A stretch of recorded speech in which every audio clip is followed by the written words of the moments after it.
Hello and welcome back to Pic16a. In this video, we are going to discuss our first example of an iterable. So an iterable is just a collection of objects that we can loop through one at a time. And our first example of an iterable is a list. So the simplest Python iterable is our lovely list. It's an ordered sequence of arbitrary objects, and we can access them with indexing. So the most simple way to construct a list is to just take a collection of objects, separate them with commas, and enclose them with brackets. So here's an example of a list of strings. I'll do L equals open square brackets.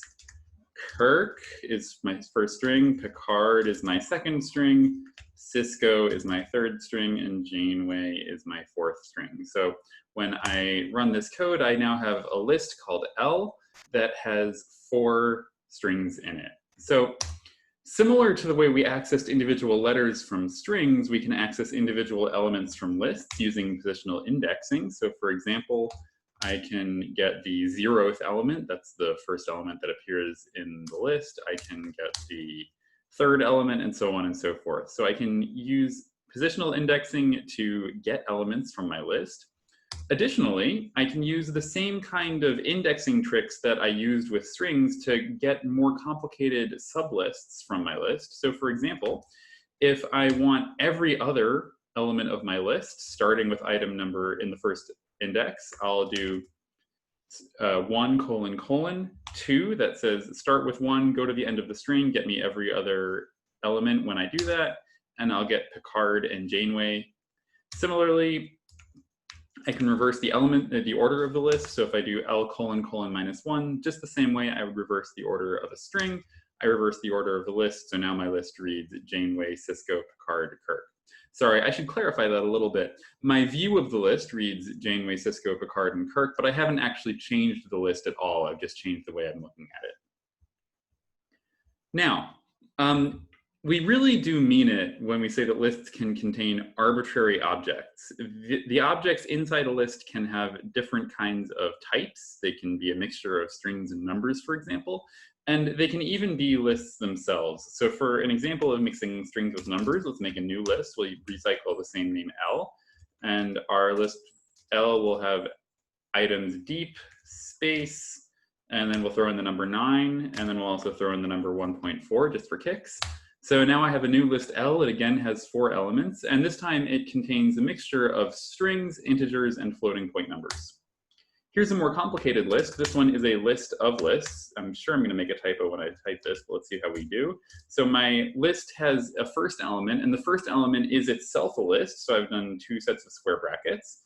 So TNG, DS9, and VOY, those are the elements of the first item that's inside my big list. So my first item is a list. TNG, DS9, and VOY are the elements inside that list. Then my next item is another list. That list contains Picard, Cisco, and Janeway. And then finally, I'll add a third list that's just the numbers 1, 2, and 3. So when I run this code, I'll have a nice list of lists. So my list has 3 elements, and each list inside that list has 3 elements. So I can get pieces of L in all the same ways. So for example, if I do L bracket 0, I'll get the first item of L. That's the list TNG, DS9, and VOY. Now, remember, I can access lists with square brackets, and because my list has lists inside of it, I can actually use square brackets twice. For example, I can use L1, that'll get me the list Picard, Cisco, and Janeway, and then I can get the item in position 2 from that list, so that'll be Janeway. So I can do L square brackets 1, square brackets 2 to access inside both of those lists the item that I want. Now, lists of lists are a pretty natural way to store related data. So in this case, I've associated the captains with their Star Trek series. But later in the course, we'll learn more convenient and powerful ways to store lists of related data using what are called data frames. So just keep that in the back of your minds. Now, lists are a little bit different from strings in that we can actually change them. They are mutable. So for example, let's take a list like the following. So I'll take L0. So L0 is the list TNG DS9VOY. And I can append TOS to that list. Similarly, I can append Kirk to the L1. That's the list in the second index of my big list. Finally, I can append the number 4 to the list in this position 2 of my big list. And then I can check my big list L, and I can see that I have added TOS, Kirk, and 4 to the 0th, 1st, and 2nd lists in my big list, respectively. So unlike strings, I can actually alter lists where they stand. I don't need to create a new copy. I can just add to the list or subtract from the list as we go. Now, there are, in fact, many ways to modify lists, and I've pre-typed this code here because I don't want to walk through every little piece of typing, but I'll start with a list L that's Kirk, Picard, Sisko, and Janeway, 4 elements, and then what I've done is I've run a sequence of operations on L, and I've printed the result along the way. So when we do this, we can see a table where I have on the left side the commands that I've run, and on the right side the current state of the list after having run that command. So remember, my original list was Kirk, Picard, Sisko, Janeway. I do L.remove Kirk. That removes Kirk from my list. My new list is Picard, Sisko, Janeway. I can pop. So popping is like removing, but it works by position. So if I pop 1, that means I'll remove the item in the first index from my list. So in this case, that's Sisko. So now my list is Picard and Janeway. I can insert in a position. So if I do L.insert 1 Spock, I'll put the string Spock in the position 1. So now my string reads Picard, Spock, Janeway. I can sort my list. We'll talk about sorting more in a little bit. So when I sort my list, it'll automatically sort in alphabetical order. So in this case, I'll get Janeway, Picard, and Spock. And then finally, I can do L.reverse, and that'll just reverse the order of my list. So then I get Spock, Picard, and Janeway. And it's important to realize that the list itself is changing in this case. We're not just getting a new view of the list, we're actually modifying what the list is in memory. Okay, so there are several ways to construct lists, and usually manually constructing a list is not the most convenient way. So we'll see a number of examples that will arise in applications throughout this course. For now, I just want to focus on one nice example, and that's the split method of strings. So if I take a string, like to boldly go, that's my string s, and I call s.split, Python will by default return to me a list composed of all the words in this phrase. So what split is doing behind the scenes is it's chunking up the string, separating where it sees spaces. So it's by default separating where it sees spaces. We can change this behavior. So if we want to split on something else, we can do a new string that I'll call in a mirror darkly. There's a comma between mirror and darkly. And I do t.split, and I specify the string comma in this case, and the result is a list of 2 strings. The first string is in a mirror, and the second is darkly. So we've split on the comma rather than spaces. So this is a nice way to easily iterate through text. We can get text letter by letter, as we've done before, and we can also get it word by word or phrase by phrase using a delimiter of our choosing. So I want to close with the topic of sorting lists. So we often want our list to be in a specific order, and it might not be in the order we want, and so we need to change it. So here's an example. I'll make a list L, and I'm going to do, my list is full of just a bunch of integers. There's a 5 at the end, and there's a few more 4s, and another 5 and a 6, and maybe a 2. Okay, so I have this big long list L of a bunch of integers. It's not in order, but I can put it in order. So if I do L.sort, then I check on L again. Suddenly my list has been sorted in ascending order using L.sort.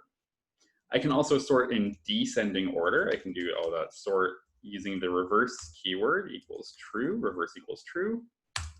I can check on L again. Now 6 is the first entry, and they decrease until we reach 2 at the last entry. So I've now sorted in descending order. Python will automatically try to infer the way in which it should sort different data. And sometimes it can be reasonably smart about this. We've already seen an example of sorting in alphabetical order. So let's just review that. So I'll do L is Cisco, Picard, Janeway, and Pike. Add a new captain in there. And then if I do L.sort and check on L, I'll see that Python has sorted in alphabetical order. So that's Janeway, Picard, Pike, and Cisco. Now, notice that Python has done some tie breaking in here. So there are two captains whose name begins with P. So then it looks to the second character. They actually have second character I in both of their names, Picard and Pike. So then it goes to the third character, and it sees that the C in Picard comes before the K in Pike, and so Picard comes before Pike in the sort order. Now, we actually have considerably more flexibility in sorting lists through the use of functions. So this is our first taste of defining our own functions in Python. We will go into a lot more detail here, so don't worry if you are not following the details of our function definitions. But what we're going to do here is we're going to define a function that will tell Python how we want it to sort our lists. So here's an example. So first I'm just going to go ahead and grab this original L that I overwrote with the captain. So here's my example L list that I want to sort. And I'm going to define a function, isOdd. And this function is going to return true if a number is odd and false otherwise. So I'm going to return, the way I'm going to check whether x, the number is odd, is I'm going to check whether x divided by 2 has remainder 1. If it does have remainder 1, then the function is indeed odd. And now what I can do is I can do L.sort, and I supply the key argument. So I say, hey, key is my function is odd. And what this will do is it will give me first the functions that are not odd, and then the functions that are, or sorry, the numbers that are not odd, and then the numbers that are. So we can see that the early parts of the list go 2, 4, 2, 2, 2, 2, 2, so that's all the even numbers, and then we have 3s and 5s at the end of the list. Now, why does it go in this order? It's because in Python, little example with Booleans here, in Python, false is considered to be less than true.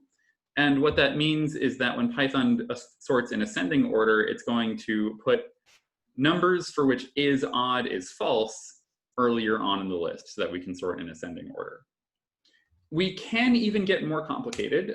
So for example, suppose that we notice in our sort here that, well, we like that we've sorted out evens and odds, but we'd like to have ascending order within each group, so we don't like that the 4 comes before some of the 2s in this example.